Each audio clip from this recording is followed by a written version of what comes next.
In this video, I'm going to be giving a summary and overview of the shared parental leave policy, which is something that I've taken advantage of via my employer over the past 6 to 9 months after we had our second child. I won't be going into the really specifics of the policy, but I'll leave a lot of links in the description below with all the details of the information that you'll need if you're looking to explore this in more detail. So what is shared parental leave? Well, we'll first start off with what is statutory maternity leave. So statutory maternity leave is when a woman has a child and she is eligible to take off 52 weeks of leave from her employer. So shared parental leave was introduced in 2015 to allow men to also share the parenting responsibilities with women. So the policy itself then allows the two parents to share the 52 weeks of leave that the woman would be eligible for, and they're able to choose how they wish to share those 52 weeks between them both. So it could all go towards the man or to the woman, or they could split it half-half or whatever other type of split they want. Now, when I started looking into this myself, I realized that it was very, very complicated and there's so much terminology to work through. So I'll go through the main things now, but again, there'll be much more details in the description and the links below. The first thing is to distinguish between leave and pay. So leave is, I mentioned the 52 weeks earlier, not all of that would typically be paid. In fact, it's probably very rarely all paid. So that's a big distinguishing factor to start with. Whenever you see leave, just think time away from the employer. But then if you're thinking about actual pay, you need to focus on the word pay. So there are different types of pay that you can receive when you're on maternity leave or shared parental leave. So you can be eligible for statutory maternity pay, which is, I think, around £150 a week. That's given by the government to women or men who are on the shared parental leave. There's maternity allowance, which is something that's available for women who are self-employed, and that's another form of pay. And then there's occupational pay, which is the pay that your employer will give you, typically more than statutory pay. And different people will have different benefits packages according to where they work. So some employers will be a lot more generous than others. And lastly, there's the differences between maternity, which relates to the woman, paternity, which usually relates to the man, and then parental, which can be either the man or the woman. So when I was thinking about taking shared parental leave, I had two goals in mind. The first goal is finding a balance between leave and pay, which maximizes your family's income and still gives you enough time of work to look after your new child. The second goal is using the flexibility available to benefit your family. So there may be things that you want to do in the first year of your child's life that you need time away from work for, or you might both need to be off at the same time. For example, if you decided to travel, which is then an option with shared parental leave if you both take it at the same time. So those were the two things I had in mind.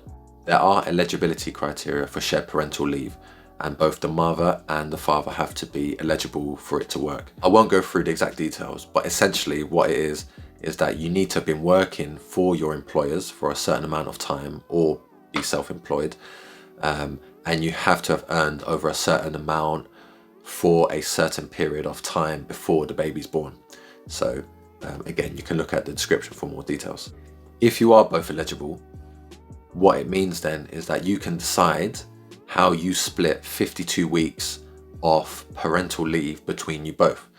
So the woman will have to take 2 weeks off after she gives birth, and those 2 weeks are mandatory. So what I decided to do, because it made a lot of sense for me in my particular circumstance, was to take the majority of the remaining 50 weeks once my wife had taken 2 weeks of maternity leave to start with. So one of the reasons for this is because my employer offered a more generous package than her employer. So I was eligible for 26 weeks of full pay and then some statutory parental pay and then the remaining unpaid, whereas her employer, I think, was only around 8 weeks full pay and then some weeks half pay and things like that. So it made a lot of sense for me to take all of the shared parental leave, especially because we were able to, or my wife was able to take unpaid leave as well. So we would still manage to spend some time together after she gave birth. Of those 52 weeks, you'll be eligible for 39 weeks statutory pay or statutory maternity pay as a minimum. So as I said, that's about £150 per week, but this is assuming that your employer doesn't offer a parental leave package. So you can see how it makes things a lot more flexible. You can decide whether or not you want to take time off together, and you could both potentially be getting paid. If one parent earns more than the other, you might also decide for one to be off rather than the other. So that might make more sense financially for your family. So that's one of the reasons I think somebody might be looking into shared parental leave. Another circumstance where I think it would make a lot of sense for parents to think about shared parental leave is if the mother is self-employed, she would receive maternity allowance, which I believe is roughly around the same as statutory maternity pay. Because she doesn't work for an employer, she won't be eligible for their occupational maternity package, which could be quite generous. So in this case, she could forfeit her statutory maternity allowance and allow her partner to get shared parental leave and take his occupational parental package, which would be offered by his employer.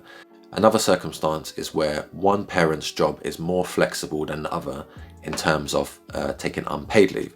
So like was the case with myself, my wife was able to take unpaid leave while I took the shared parental leave, which meant that we could both be off for a good period of time together.